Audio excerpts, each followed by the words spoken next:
estaba meditando mucho en qué ministrar el día de hoy con la iglesia. Confieso que todos los días lunes yo ya empiezo a preguntarme qué voy a predicar el domingo. Y a veces pasa, como cuando tenemos una serie, que yo ya tengo como 3, 4 bosquejos armados o palabras armadas para el mes, ¿no? Y pasa a veces eso. Pero hay semanas como esta que no tengo y no sé qué predicar. No porque no tenga bosquejos o prédicas, sino porque no tengo una confirmación de parte de Dios para poder ministrar algo directamente. Y ahí todos los de producción entran en crisis porque me dice, pastor, su prédica, ¿cuál va a ser la película? Por favor, el mensaje, que esto, que el otro. Y es complicado, ¿no? Y hoy día en la mañana sentí compartir una palabra que en algún momento ya compartí con la iglesia. Y es que a veces siento que algunos hermanos están en un ritmo maravilloso en medio de la vida de la iglesia y están creciendo y están avanzando y quieren discipular y quieren conquistar y quieren ganar, multiplicar su célula, quieren liderar. Y de pronto algo pasa en sus vidas, algún conflicto familiar, alguna discusión con la esposa, algún conflicto con los hijos, alguna enfermedad o algo pasó en la célula con algún discípulo y de pronto eso lo bajonea al hermano. Y esta persona como que pierde la motivación, pierde la intensidad y empieza a menguar. O problemas económicos, ¿no? Los problemas económicos muchas veces golpean en nuestras vidas y nos hacen estar ensimismados en los problemas y no podemos enfocarnos en aquello que Dios quiere hacer con nosotros.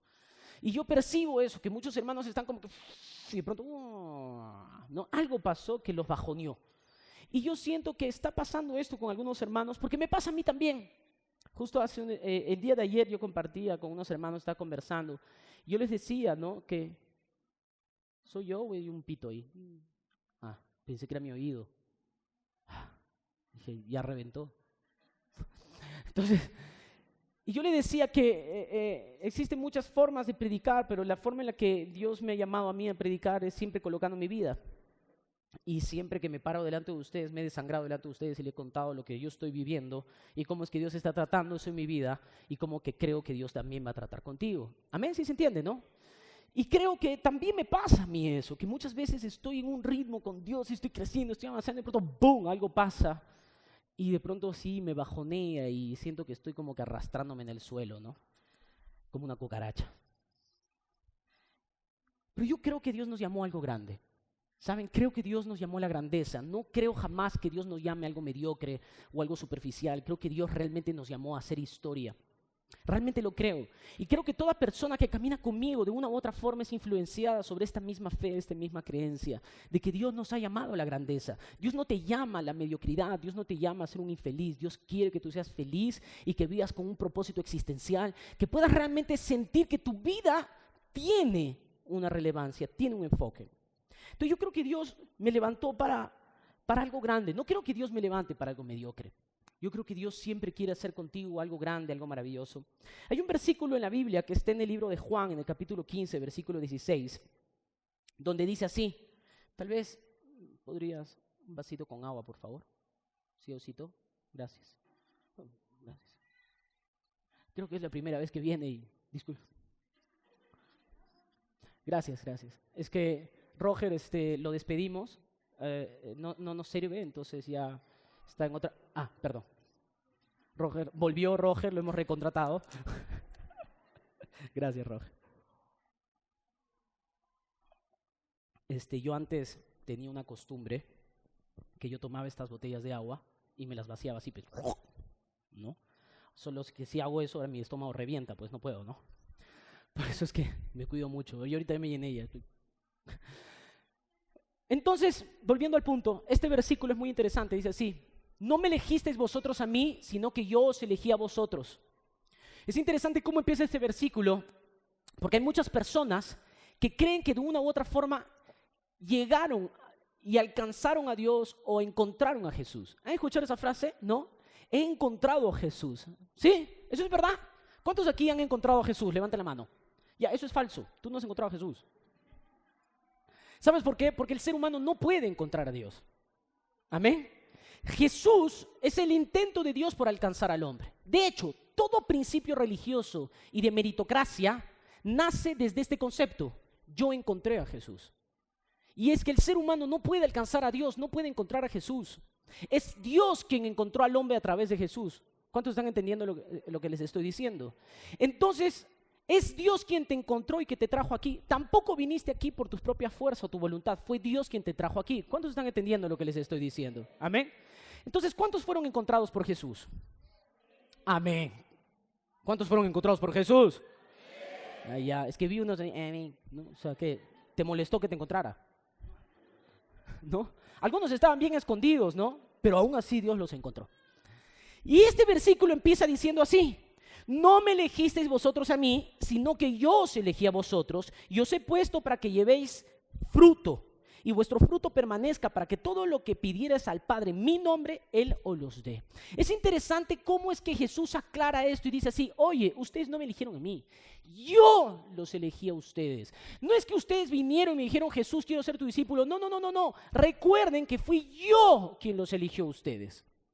Y esto es maravilloso, porque muchas veces nosotros creemos que nosotros servimos a Dios a través de nuestra voluntad. No sé si ustedes escucharon esta terminología utilizada muchas veces en la iglesia, voluntarios, ¿no? Y sabes que yo no utilizo esta terminología de voluntarios en la iglesia porque Dios no usa voluntarios. Dios usa llamados, Dios usa elegidos, personas que Él escogió. Entonces algunas personas, cuando tienen este concepto de voluntario, sirven, pero cuando sirven cuando se les da la gana. Llegan temprano cuando se les da la gana. Son excelentes cuando ellos quieren. Entonces cuando hay una reunión, él dice, no, porque tengo trabajo. Cuando tenga tiempo voy. Es más, ¿qué más quieren? Les estoy sirviendo. ¿Están entendiendo lo que les estoy diciendo? Entonces el servicio del voluntario siempre está condicional a él mismo, a lo que él quiere. Mira, ¿sabes qué? Yo voy a liderar siempre y cuando, mira, pastor, estos son mis términos. ¿No? Yo puedo en tales y tales horarios y esto y el otro, y si me pagas bacán, si no, ¿me entienden, no? Es un asalariado. El voluntario tiene este concepto de que yo sirvo cuando se me da la gana y cuando tengo las fuerzas y cuando yo quiero. Ese es el voluntario. Pero el llamado, el elegido, no tiene condición. ¿Por qué? Porque se vuelve un esclavo de Jesucristo. Por eso la Biblia habla que nosotros somos esclavos por amor. Llamados, elegidos, escogidos, predestinados. ¿Cuántos están entendiendo lo que les estoy diciendo? Y aquí Jesús dice, no me elegisteis vosotros a mí. No es que ustedes son voluntarios en el llamado. No es que ustedes están sirviendo aquí porque ustedes decidieron seguirme a mí. ¡No! Jesús dice, yo los elegí a vosotros. Yo los llamé, yo te predestiné para un propósito eterno. Eso es lo que Jesús está diciendo aquí. Y dice así, y os he puesto aquí para que llevéis mucho fruto y su fruto permanezca y para que todo lo que pidas al Padre en mi nombre le os dé. ¿De qué fruto está hablando aquí Jesús? Está hablando del fruto del amor. Presta atención aquí. El fruto de todo hijo de Dios es el amar. Y cuando tú amas, engendras discípulos. ¿Por qué? Porque lo único que puede conquistar el corazón del ser humano es el amor. Tú estás aquí de una u otra forma porque alguien conquistó tu corazón a través del amor. Ayer hablaba con un hermano que me decía, sí, yo visité muchas iglesias, estuve mucho tiempo en la iglesia, pero no me convencía, algo no me gustaba. Siempre sentía que algo como que me asqueaba de la iglesia, ¿no? Y él dijo, sí, algo me convenció. ¿Qué cosa? Cuando las cosas no eran hechas por amor, cuando las cosas empezaron a ser hechas por amor. Cuando yo veía que las cosas no eran hechas por amor, sino que alguien me obligaba a hacerlas, yo no quería estar ahí. Y yo vi eso en esta iglesia, dijo así, que las cosas eran hechas por amor. Y eso a mí me encanta, porque el fruto principal, presta atención aquí, de los hijos de Dios es el amor.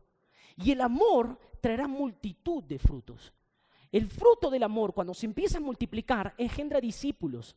Es por eso que Jesús dice y enlaza, no me elegisteis vosotros a mí, sino que yo os elegí a vosotros. Cuando os elegí, los amé. Y ese amor que yo coloqué a ustedes tiene que llevar mucho fruto. Y fruto que permanezca. ¿Cuántos dicen amén a eso?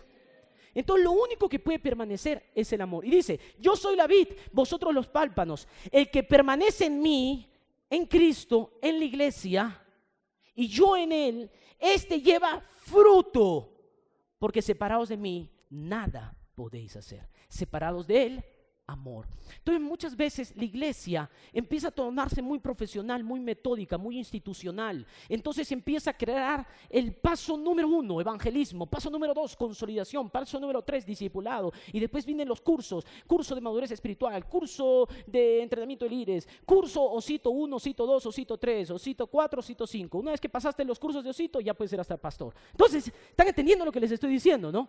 Entonces, creemos que la metodología va a llegar a que las personas se consoliden o se afirmen en Dios. Y no es así. Lo único que permanece, repite conmigo, lo que permanece es el amor. La Biblia dice, las profecías pasarán, las lenguas acabarán, pero el amor permanecerá. ¿Cuántos están entendiendo esto? Dice, y ahora permanece la fe, la esperanza y el amor. ¿Pero cuál es el mayor de ellos? El amor. Por eso la Biblia aquí es enfática, donde Jesús está diciendo, lleven mucho fruto, ámense mucho, porque el amor va a permanecer y eso engendrará a más discípulos que yo elegí. ¿Cuántos están entendiendo lo que les estoy diciendo? Entonces, el enfoque en sí no es tener más gente. No es que nosotros, hoy somos una iglesia, necesitamos números, más gente, hay que traer multitudes. No, no se trata de eso. Se trata de amar. Mientras más amemos, las personas realmente estarán convencidas de quién es Jesús. Entonces, cuando la iglesia esté enfocada en el número y en las personas, en los números, de una u otra manera, eso no permanece. Pero la Biblia dice aquí, yo los he llamado a que lleven mucho fruto y fruto ¿qué? Permanezca. Lo único que va a permanecer es el amor. ¿Sabes por qué? Porque el amor crea lazos eternos. Entonces puede haber conflictos, puede haber peleas, podemos discutir, podemos mandarnos a rodar, pero permanece el amor y el amor empieza a sentarnos en la fe. ¿Cuántos dicen amén a eso? Ahora es interesante porque acá la Biblia nos manda que llevemos mucho fruto. Aquí la Biblia está diciendo, lleva mucho fruto, ama mucho. Y yo creo que esta iglesia fue llamada a dar mucho fruto. Yo creo que Dios nos ha llamado de una manera muy especial a amar esta ciudad, a amar a las personas, a ministrar sobre ellos el amor de Cristo. Y cuando Jesús estaba hablando esto, es muy interesante porque Jesús no era cristiano. ¿Sí sabían que Jesús no era cristiano, no? Jesús era judío y era judío ortodoxo. Y dentro del contexto en el que Jesús estaba diciendo esto, es muy interesante. Porque Jesús no nació en una familia cristiana y en la época donde él estaba en los judíos ortodoxos, enseñaban algo muy interesante sobre la formación de un discípulo, la formación de los frutos que tendrían que haber, ¿ok? Y para que me puedas entender mejor, los judíos estudiaban el Torá, que estaba compuesto por el Pentateuco, los 5 libros del Antiguo Testamento, ¿no? Cuando hablamos de Génesis, Éxodo, Número, Levíticos y Deuteronomio. Entonces, era muy interesante porque en aquellos tiempos los niños no querían ser como Messi, no querían ser como Cristiano Ronaldo, ni como Jarocho. Ellos querían ser... ¿Por qué se ríen? Hay niños que quieren ser como yo, no sé por qué, pero quieren. No quieren mi pelada, ya me lo han dicho, pero quieren ser como yo. ¿Serio? El Tino quiere ser como yo, ¿no? Oye, nunca te vi una risa más original, Dios mío.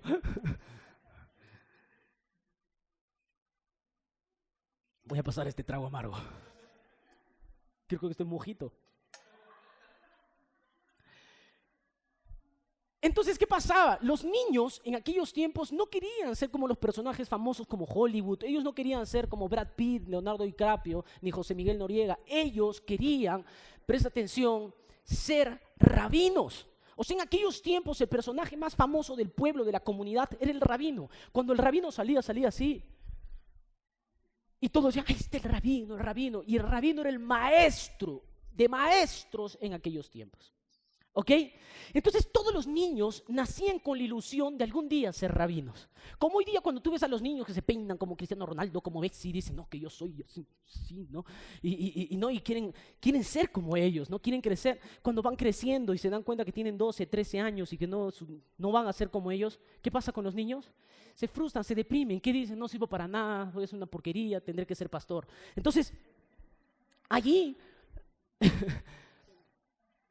Es triste cuando los niños sufren esa desilusión, cuando despiertan a darse cuenta que no van a poder alcanzar su sueño. Entonces, en aquellos tiempos, los judíos ortodoxos, su sueño máximo era ser un rabino, porque el rabino era el personaje más influyente, más famoso de aquella época. Entonces, ¿qué pasaba? Había muchas discusiones en medio del pueblo judío de cómo es que los niños tenían que ser formados. Pero se estableció que los niños de entre 6 a 10 años empezaban su formación para ser rabinos. Entonces, todos los niños de la comunidad tenían la oportunidad de algún día ser rabinos. Y todo empezaba con el Bet Medrash, Bet Defer. Bet Defer era llamada la casa del libro. Bet Defer, casa del libro. Entonces ahí estaban los niños de entre 6 a 10 años y los niños ahí eran capacitados para aprenderse de memoria el Pentateuco. O sea, los 5 libros del Antiguo Testamento. Es por eso que cuando tú hablas con un judío mesiánico, o sea, judíos que se convirtieron al cristianismo, se saben de memoria el Antiguo Testamento. Porque dentro de su cultura, ellos tienen que aprenderse de memoria el Pentateuco. Libro de Génesis, Éxodo, Número, Levítico y Deuteronomio, se lo saben de memoria. Entonces, ¿qué pasaba? Ellos pasaban estos 4 años, desde los 6 hasta los 10 años, y después de estos 4 años, donde ellos eran capacitados, durante esos 4 años, ellos pasaban una prueba para ver si estaban listos. Y solo los mejores pasaban a la siguiente instancia. Para que me puedan entender mejor, yo voy a seleccionar unos cuantos alumnos para que me puedan ayudar. Ven, José, por favor. Ven, por favor, Javier, Darwin, vengan, por favor, aquí, los ositos. Sube acá, caramba. Así le gusta que lo traten con amor. Osita, ven tú también, pues vamos a incluir. Ven, Raquelacha.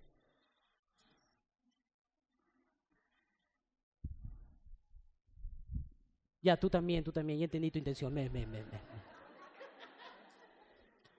Está desesperado por cortejo este muchacho y... Vengan los dos también. Cada cosa que hago parece. De verdad, es alucinante. Ahí no tapes mucho, Omar, tu espalda que es así, tápalas. Ahí no, ok. Entonces, vamos a suponer que estos son los niños de entre 6 a 10 años que eran seleccionados para pasar el ¿cómo se llama? No me olvidé. Bet Defer, casa del libro.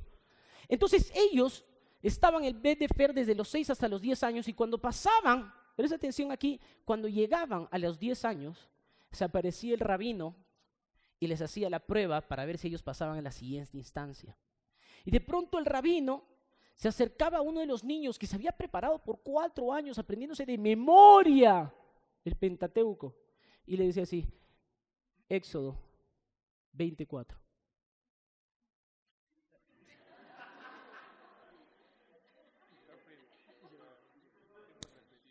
Tranquilo, hijo, lo hiciste bien. Tu familia es una familia maravillosa para la comunidad. Todos son músicos, todos son cantantes. No serás un rabino, pero serás un buen músico para la comunidad. Vuelve a casa. Y el niño, a los 10 años, murió su sueño. ¿Están entendiendo eso? Y les hacía la prueba a cada uno de ellos. Les decía, Génesis 1:1.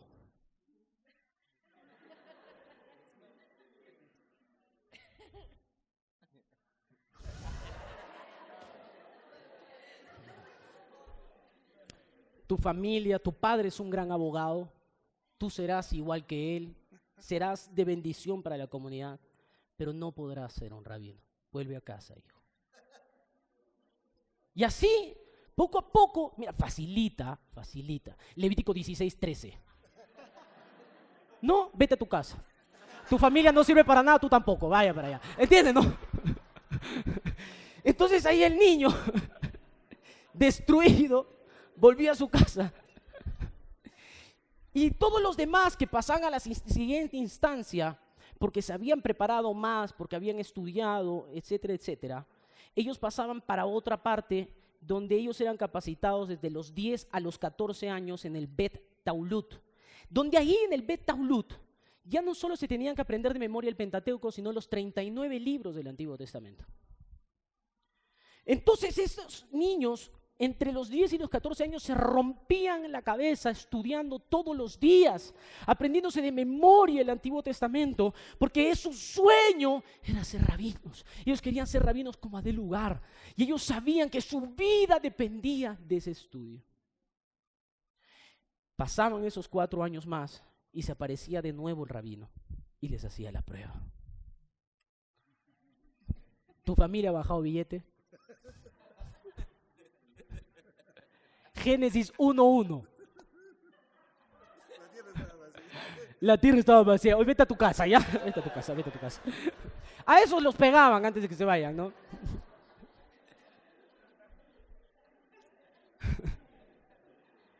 La tierra estaba vacía.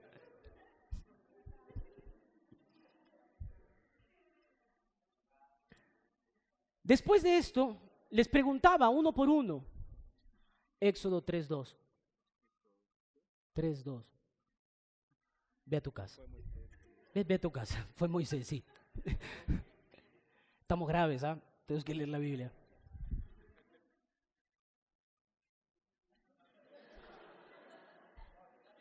Vete a tu casa. Vete.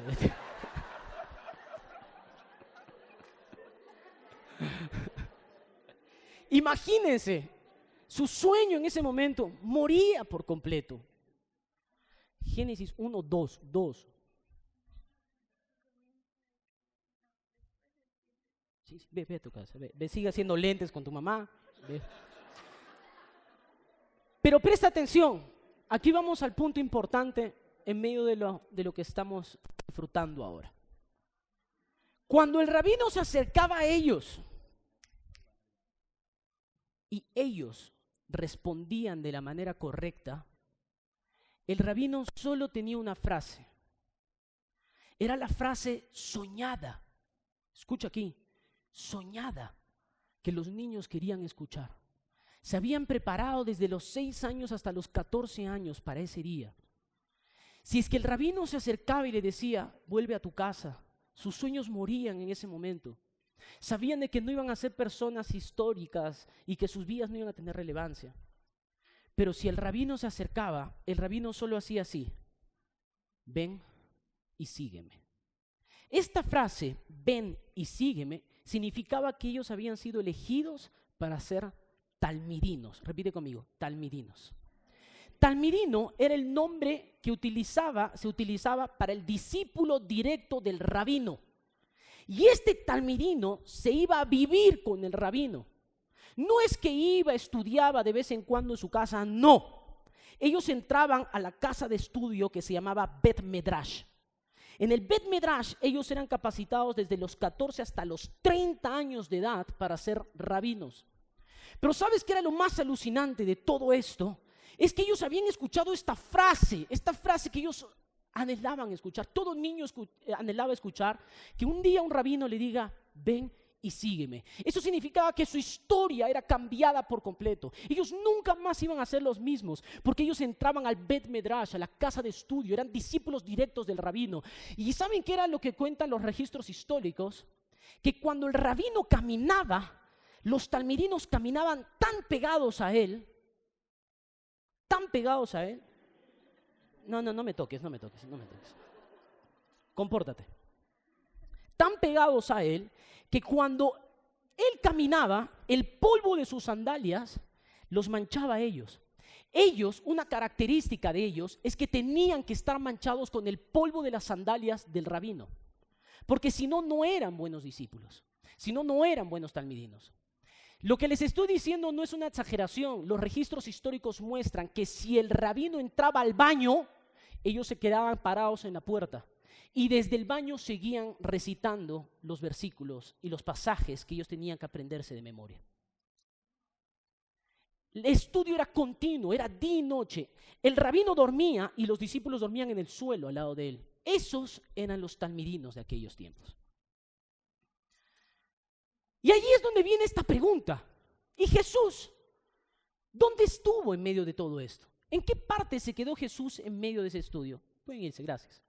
¿En qué parte se quedó Jesús de este estudio? Jesús, vemos registros en la Biblia que él apareció a los 12 años y empezó a discutir, dice la Biblia, con doctores de la ley. ¿Recuerdan ese versículo? Que su mamá se preocupó porque lo perdió a Jesús por 3 días. Y él ya discutía sobre la ley. ¿Qué significaba eso? Que Jesús estaba en el Bet Talmud. Él ya estaba siendo instruido. A los 14 años fue elegido y él pasó al Bet Medrash. Por eso es que no sabemos qué pasó con Jesús entre los 14 y los 30 años. Él aparece de nuevo a los 30 años. ¿Por qué es que aparece de nuevo a los 30 años? Porque él estaba introducido en la casa del mejor rabino de aquellos tiempos.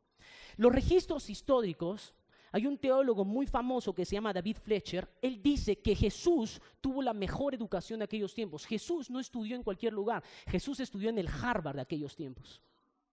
Y los maestros de Jesús, los rabinos de Jesús, eran mayores que los rabinos de Pablo, el apóstol Pablo, que tuvo los mejores de aquellos tiempos. Por eso es que cuando Jesús aparece a los 30 años, él podía entrar a la sinagoga y enseñar. ¿Por qué entraba a la sinagoga y enseñaba? Porque él era un rabino. ¿Cuántos están entendiendo lo que les estoy diciendo? Es por eso que cuando Jesús caminaba por la calle, las personas lo respetaban inmediatamente. No porque él era Jesús, el hijo de María y de José, y porque él empezó a hacer milagros. No, los milagros vinieron después, siendo ya él un rabino famoso.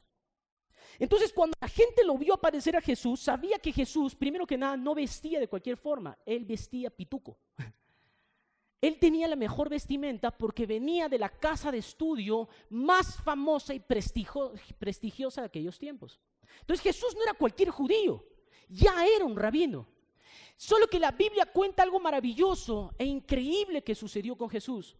Jesús, a ser un rabino, lo que cuentan los registros históricos es que él también necesitaba tener discípulos. ¿Qué cosa era? ¿Recuerdan? Talmidinos. ¿Recuerdan eso? Entonces Jesús cambió todo. ¿Por qué es que Jesús empezó a ser tan criticado?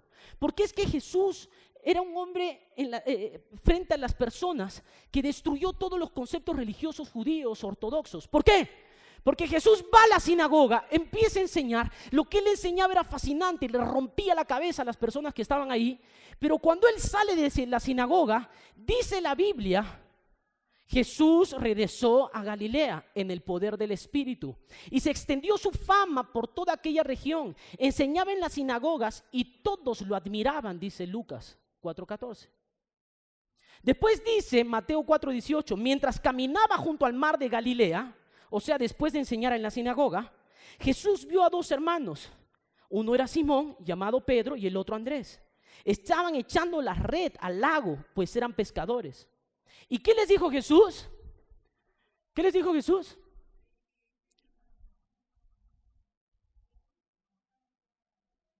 La frase soñada. La frase que todo judío, desde que era niño, soñaba escuchar de un rabino.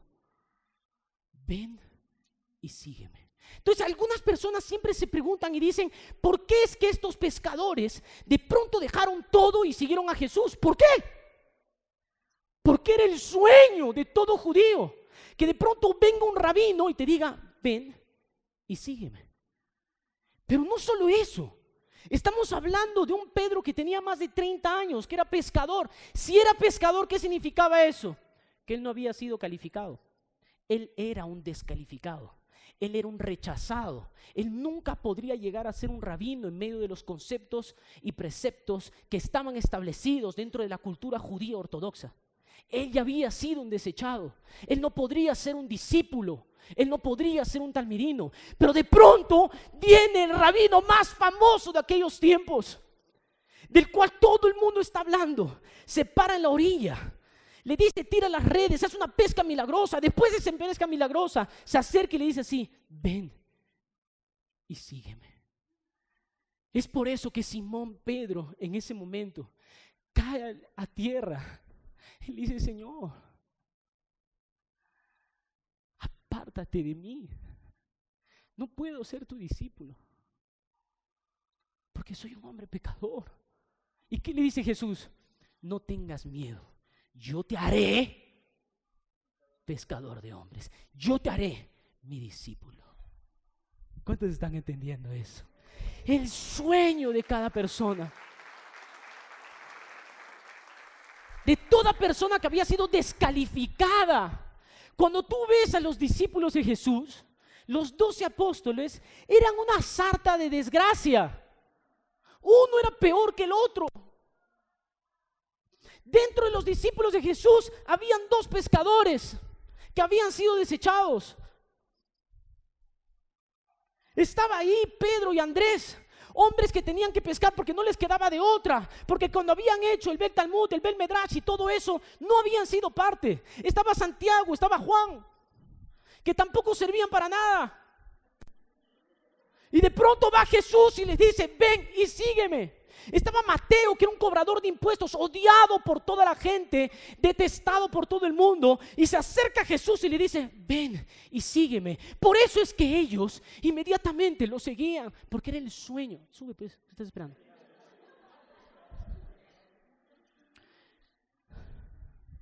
Era el sueño, era algo que ellos anhelaban intensamente en su corazón, que de pronto venga el rabino y le diga: ven y sígueme. Es por eso que ellos dejaban todo lo que tenían. ¿Cuántos están entendiendo lo que les estoy diciendo? Dentro de los discípulos de Jesús había uno que se llamaba Marcos. Tenía 16 años. Era un chiquillo, 16 años. ¿Por qué es que los registros históricos aclaran que este tenía 16 años? Juan Marcos, el descalificado y desechado muchacho que vivía justo a los pies del monte donde Jesús oraba. No sé si ustedes han leído en el libro de Marcos que hay una parte donde Jesús lo están aprisionando, y la Biblia aclara y dice que había un muchacho desnudo que corrió envuelto con una sábana. Y la gente dice: ¿por qué la Biblia dice eso? Porque los registros históricos muestran que cuando alguien escribía un libro dejaba una huella de que el libro era suyo. El libro de Juan Marcos, San Marcos, lo escribe Marcos con solo 16 años. Él estaba viendo cuando lo estaban capturando a Jesús, y como su casa estaba ahí, él estaba medio desnudo y cubriéndose con una sábana. Era Juan Marcos. Él también era un discípulo de Jesús. Pero si tenía 16 años, ¿qué significaba eso? Que ya había sido rechazado. Jesús no llamó a ni uno solo calificable. Cuando llamó a Judas, llamó a un Judas que era un comerciante.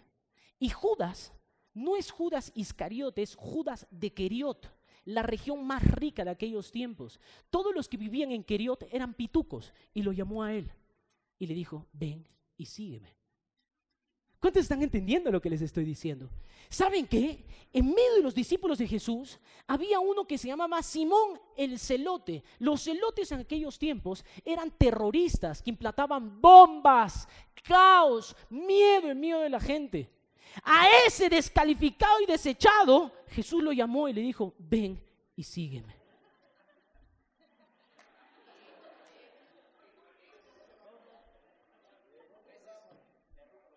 ¿Cuántos están entendiendo lo que les estoy diciendo? Cuando ellos veían a Jesús acercarse y decirles esa frase: ven y sígueme, ellos eran quebrados en ese momento. Era la restauración de sus sueños, el tener una segunda oportunidad, el poder decir: oye, mi vida aún puede servir para algo, mi nombre aún puede quedar grabado en la historia. Fui desechado por toda la comunidad, pero el rabino más famoso me está llamando. Cuando ellos fueron llamados por Jesús, ellos no sabían que era el Mesías. Fue en la comunión con Jesús que ellos descubrieron que Él era el Mesías. Pero en la primera instancia, lo que los llamó a ellos fue que Jesús era un rabino. Pastor, ¿pero dónde dice eso en la Biblia? Les dijo Jesús: y los haré pescadores de hombres. Al instante dejaron las redes y los siguieron. Más adelante vio otros 2 hombres, Jacobo, Juan, hijo de Zebedeo, que estaban con su padre en la barca remedando las redes. Jesús los llamó y dejaron enseguida la barca y su padre y los siguieron. Pero miren lo que dice Lucas 4, 14 y 15. ¿Qué dice Lucas 4, 14 y 15? Ayúdame, por favor. Dice así: y Jesús volvió en el poder del Espíritu a Galilea, y se difundió su fama por toda la tierra alrededor. Siguiente versículo. Y enseñaba en las sinagogas de ellos y era glorificado por todos. ¿Para qué le enseña en las sinagogas? Solo podía enseñar un rabino. ¿Pero qué dice Marcos 1:16? Vamos a ir ahí, Marcos 1:16. Andando Jesús, no, ese tampoco, ya lo leímos. Mateo 4:18, por favor. No, ya también lo leímos. Espérate, no. ¿Cuál no hemos leído? Marcos 1:16 al 20. Sí, Marcos 1:16 al 20. Ahí dice. Andando Jesús, vio a Simón, no, ese no es. He apuntado mal. No, no es gloria a Dios eso. Sí, está bien, ese es. Siguiente versículo, por favor. Siguiente versículo. Siguiente versículo. Siguiente versículo. No, no es. Lo he apuntado mal, disculpen hermanos. Lo voy a buscar en un momento y se los paso. Aquí está, ya lo encontré. Juan 1:49, disculpen hermanos, ya hasta transpiré. Respondió Natanael y le dijo: Rabí, tú eres el Hijo de Dios, tú eres el Rey de Israel. ¿Qué le dijo Natanael? ¿Qué le dijo? Hay otro pasaje en la Biblia, disculpen que ese es el que me he equivocado, donde dice Rabí de rabís, maestro de maestros. Él no era cualquier rabino, era el mejor rabino de aquellos tiempos. ¿Cuántos están entendiendo lo que les estoy diciendo? Amén. Entonces, tenemos todos esos registros históricos. Pero, ¿sabes qué pasa? Jesús era un maestro diferente, extraño, porque él rompía todos los conceptos humanos. La Biblia dice que el hombre ve las apariencias, pero Dios ve el corazón. Y Jesús toma a sus discípulos un día y les dice así: quiero que caminen conmigo, a sus talmidinos. Y él empieza a caminar y se los lleva a una región que se llamaba Cesarea de Filipo. Cesarea de Filipo en aquellos tiempos era como que tú te los lleves hoy día a un barrio de prostíbulos, donde hacían, no lo sé, pactos satánicos, ¿ok? Y se lo lleva a Cesarea de Filipo, donde ningún rabino entraba porque era tierra maldita. Y Jesús lleva a sus discípulos ahí, y cuando está ahí, en medio de las puertas del infierno, que se llamaba así ese lugar, les pregunta a sus discípulos y le dice: hey, la gente, ¿quién dice que soy yo? Qué complejo, ¿no? O sea, mi maestro me está llevando a la región maldita, a esta región inmunda, y me está preguntando quién dice la gente que es él. Algunos de ellos dijeron: pucha, tal vez tienen razón. Porque la gente, ¿qué decía que era Jesús? Un glotón y un bebedor de vino. ¿Recuerdan eso o no? Pero ellos eran astutos, no le respondieron a Jesús lo que la gente decía. Unos respondieron y dijeron: unos dicen que eres Elías, otros dicen que eres un maestro. Y ahí es donde él mira a Pedro y le dice: y la gente ya dijo eso, pero ustedes que me han conocido, ¿quién soy yo? Y ahí Simón Pedro responde y dice: tú eres el Cristo, el Hijo del Dios viviente. ¿Cuántos están entendiendo esto? Ahí es donde Jesús le dice: eso no te lo reveló carne ni sangre, sino mi Padre que está en los cielos. Y ahora te digo, Simón, que ya no te llamarás Simón, sino que te llamarás Pedro. Y sobre esta roca, sobre los fundamentos que tú dijiste, que el fundamento es Cristo, estableceré mi eclesía, y las puertas del infierno no prevalecerán en contra de ustedes. Cuando Jesús establece su eclesía, lo hace bajo el fundamento de la confesión de un desechado, de una persona que no debía ser un talmidino, de un hombre que no debía haber sido llamado a ser discípulo de Jesús. A ese desechado es que eligió Jesús, y ese desechado es el que confesó que existiría la iglesia y que las puertas del Hades no prevalecerían en contra de ella. Entonces, cuando tú vas a una iglesia y te dicen que tú no puedes servir porque te vistes de una manera, porque hablas de otra manera, o porque tienes otra cultura, o porque caíste en un pecado y te desechan, ellos no saben cómo se formó la iglesia, porque la iglesia se formó bajo la confesión de un desechado que fue llamado y elegido por Jesús. ¿Cuántos están entendiendo lo que les estoy diciendo? Gracias, chicos. Y ahí es donde nosotros nos preguntamos: ¿por qué es que Pedro caminó sobre las aguas, por ejemplo? Porque Pedro era discípulo de Jesús. Y los discípulos de Jesús, los talmidinos, podían hacer todo lo que el rabino, el maestro, hacía. Por eso es que cuando Jesús se acerca en las aguas, caminando en las aguas, y ellos se asustan, y Pedro le pregunta y le dice: ¿quién eres? Y le dice: soy yo, no temas. Si eres tú, entonces yo también quiero caminar sobre las aguas. ¿Y qué le dice Jesús? Ven, camina. Porque todo discípulo puede hacer lo que el maestro hace. ¿Cuántos están entendiendo eso? Por eso Jesús dijo, las obras que yo hago, aún mayores vosotros las harán, porque son mis discípulos. Y todo lo que pidieran en mi nombre al Padre, diciendo que son mis discípulos, Él se los dará. Pedro camina sobre las aguas porque él era discípulo de Jesús. En esto se ha perfeccionado el amor en nosotros, ese fruto que dice Jesús. En esto se ha perfeccionado el amor, para que tengamos confianza en el día de juicio. Pues como Él es, así somos nosotros en este mundo. Repite conmigo, así como Él es, somos nosotros en este mundo. Una vez más, así como Él es en los cielos y yo lo soy en la tierra. ¿Cuántos están entendiendo esto? Amén. Somos talmidinos de Jesús, discípulos de Jesús.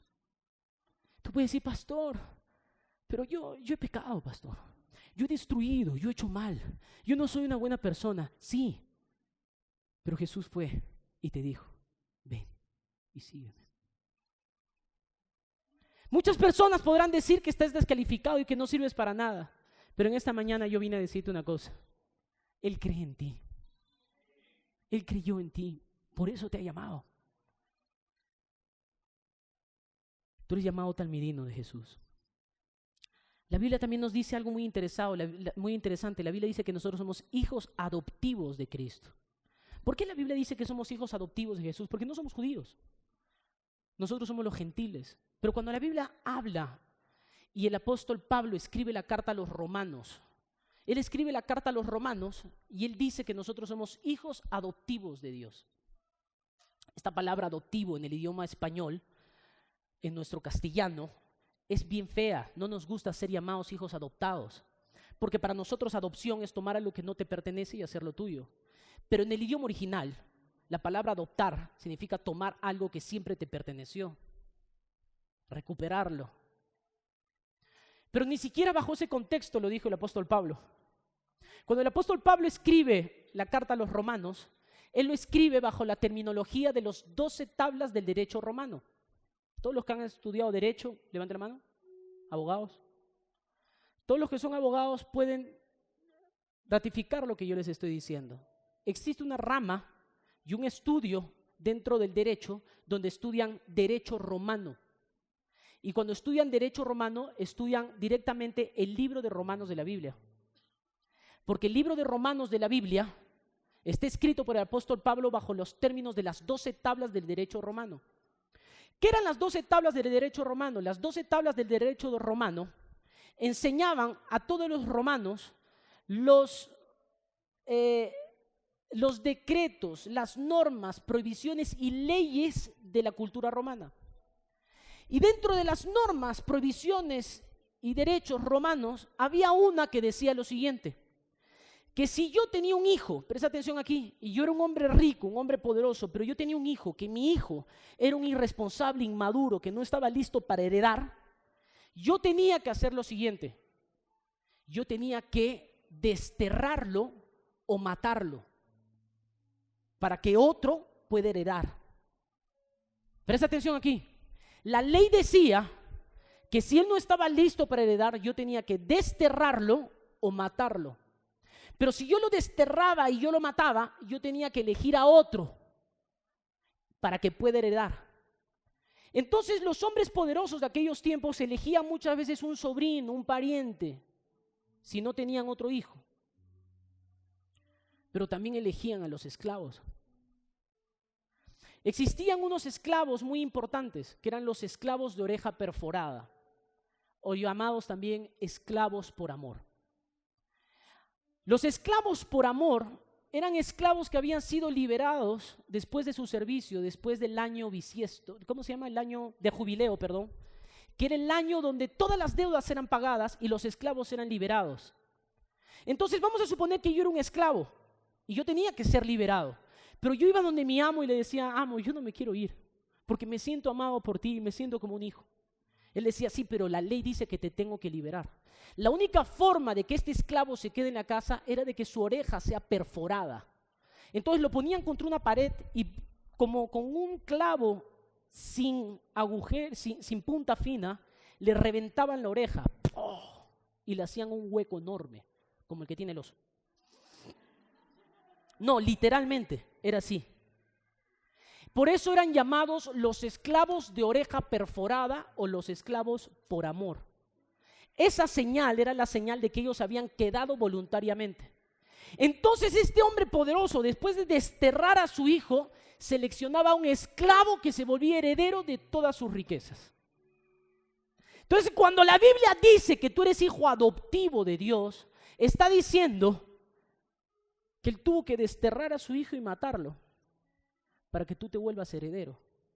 Solo que la ley de las 12 tablas decía lo siguiente: si tú desterraste y mataste a tu hijo para que el otro herede, el otro no puede ser desterrado ni muerto. No importa lo que él haga, él va a heredar. Entonces, cuando la Biblia dice que nosotros somos hijos adoptivos, quiero decirte que no importa lo que tú hagas ni cómo te comportes, tú eres heredero de la gracia de Dios.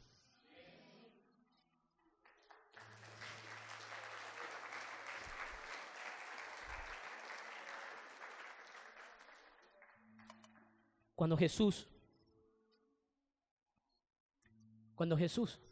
estaba en el monte de Getsemaní, la Biblia dice que él estaba orando y él lloraba y sudaba gotas de sangre. Los vasos capilares empezaron a reventar de la presión que él tenía. Y él levantó una oración y dijo así: Padre, si es posible, aparta de mí este cáliz. ¿Sabes qué es lo que Jesús le estaba diciendo? Papito, no me destierres, no me mates, pero que se haga tu voluntad y no la mía. Ahí el Padre, dice la Biblia, que envió ángeles para que lo consolaran. Y Jesús fue desterrado y muerto para que tú seas heredero. Cuando tú desprecias eso, y cuando tú no crees en eso, tú no estás creyendo que Jesús te dijo: ven y sígueme, yo creo en ti. ¿Ustedes están entendiendo lo que les estoy diciendo?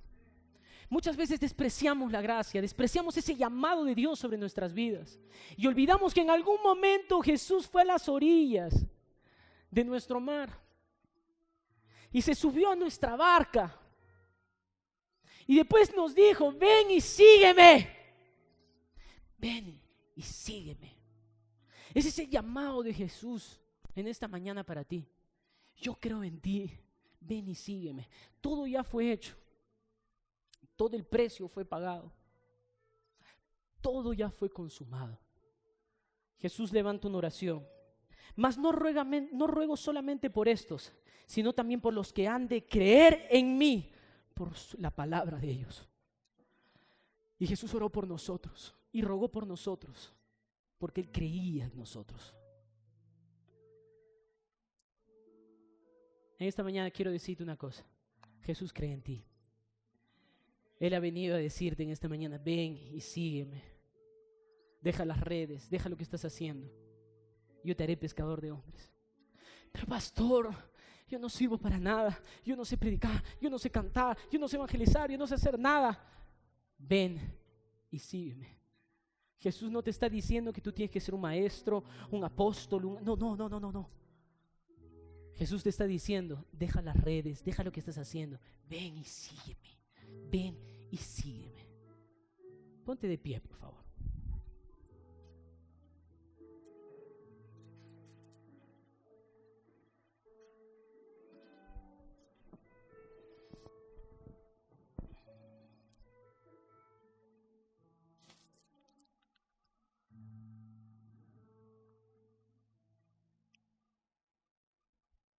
Quiero decirte una cosa.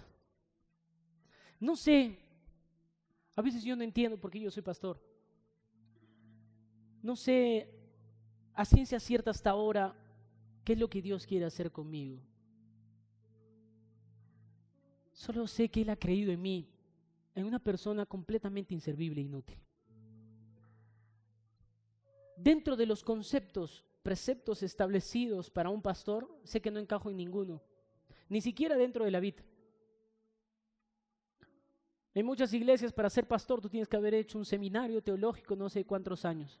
Yo he enseñado en seminarios teológicos, pero nunca hice seminario. La vez pasada hice memoria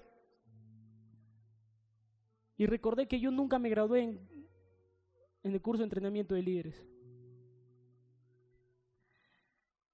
Entre todos los de mi promoción, yo soy el único que no se fue a Brasil a capacitar. Entre todos los pastores, soy el que más errores he cometido a lo largo de mi vida. Pero no sé por qué Jesús se complace en creer en lo vil y menospreciado de este mundo. Pero creo que su nombre es glorificado cada vez que un hombre o una mujer como tú y como yo se levantan delante de Dios y van al trono de la gracia confiadamente para decirle: Señor, estoy aquí. Jesús te llama en esta mañana, te dice: ven y sígueme. Si aún hay ese sueño dentro de tu corazón de servir a Jesús, escucha su voz diciéndote en esta mañana: ven y sígueme. Cierra tus ojos, por favor.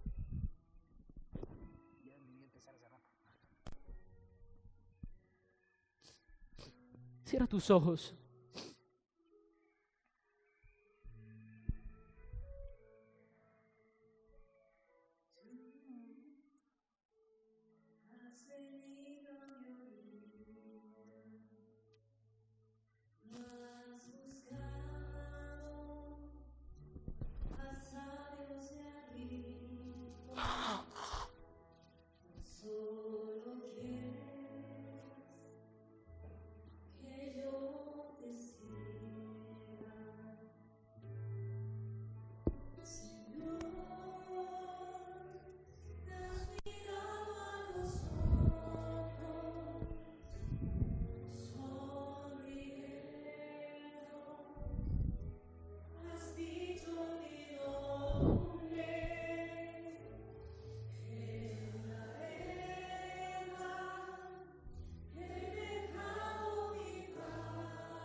Yo creo que tu historia y la mía es la misma que Pedro.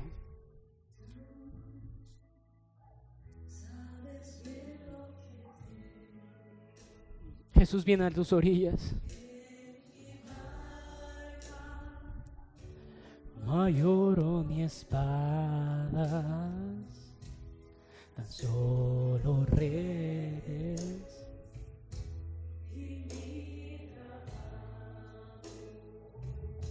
Díselo.